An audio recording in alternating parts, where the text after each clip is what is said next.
घेतल्यानंतर घरी परिवाराकडे जायचं नाही. त्यांना फक्त पांढरे वस्त्र 2च ड्रेस बरोबर ठेवायचे. पुस्तकाशिवाय पेनाशिवाय कुठलंही साहित्य बरोबर ठेवता येत नाही. घरी जाता येत नाही. ज्यावेळेस ते विहार करतात पायी करतात.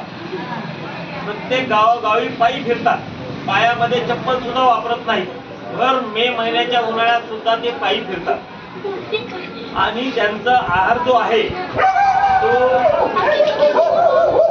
सर्व समाजामध्ये जाऊन जी लोक संसार करत नाहीत अशा लोकांमध्ये जाऊन तो आहार मागून जे आपलं सगळ्यांचं परिवाराचं जेवण झाल्यावर ते शिल्लक राहील तो आहार घेतात.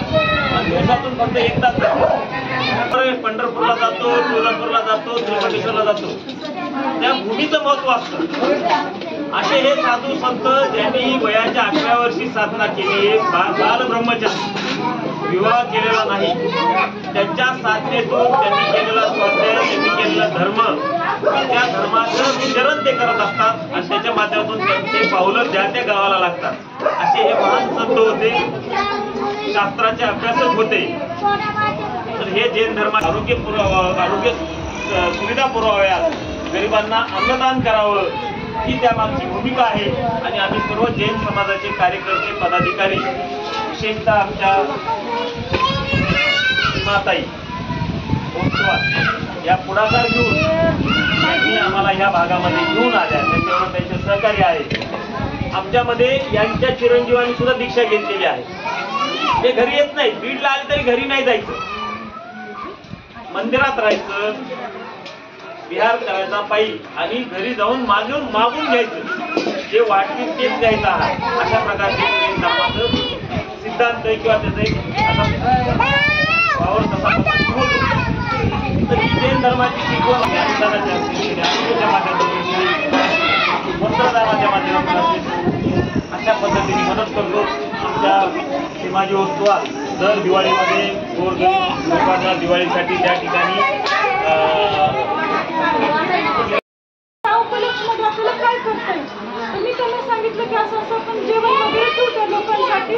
तर ते म्हणले चालतील म्हणून. आणि आज अक्षर ऋषी महाराज गादीखान्याचे आहे त्यांच्या नेतृत्वामध्ये आज आम्ही आहे आहोत. आणि जे आमचे गुरु आहेत अक्षर ऋषी महाराज त्यांनी आमच्या जैनाचे जे पत्ते सांगत आहे त्यांनी ते हिंदीमध्ये ट्रान्सलेशन केलेलं आहे.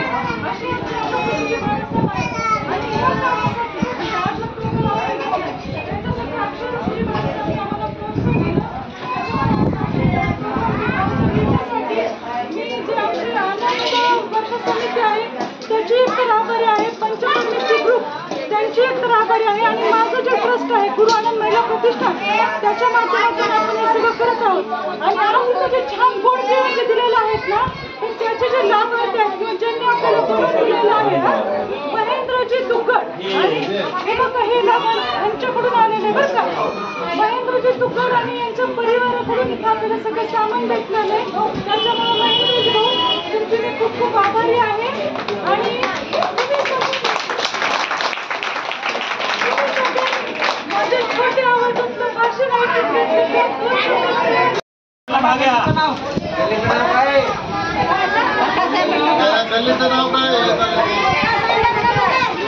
भागाचं नाव काय या भागाचं आज बरं का आम्ही सर्व जैन समाजाचे लोक या ठिकाणी आलेलो आहोत. आज आमचे गुरुवर्य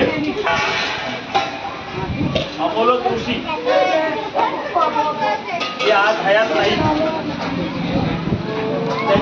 त्यांचा आज जन्मदिवस आहे. त्यांनी वयाच्या 11व्या वर्षी जैन दीक्षा घेतली होती.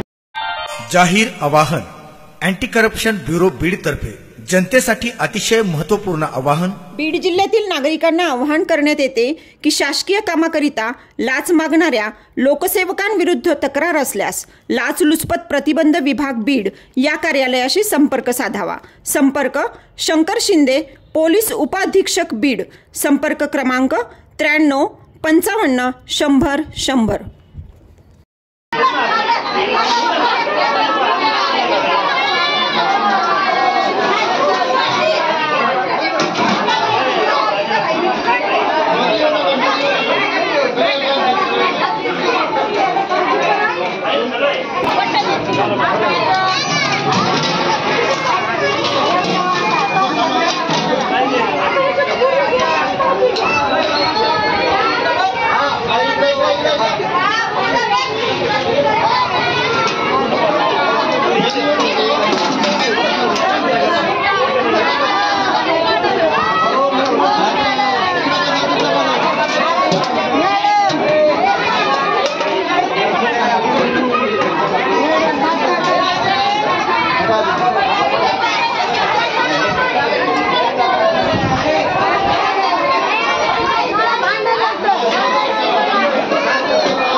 खास बीड शहरातील नागरिकांसाठी उत्तम ऑफर.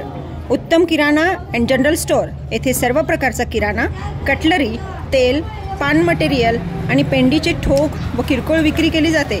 महिनाभराच्या किराणावर उत्तम ऑफर. एक वेळ अवश्य भेट द्या. संपर्क जुना मुंढा रोड, बालाजी मंदिर जवळ, बीड.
यांच्या शुभ हस्ते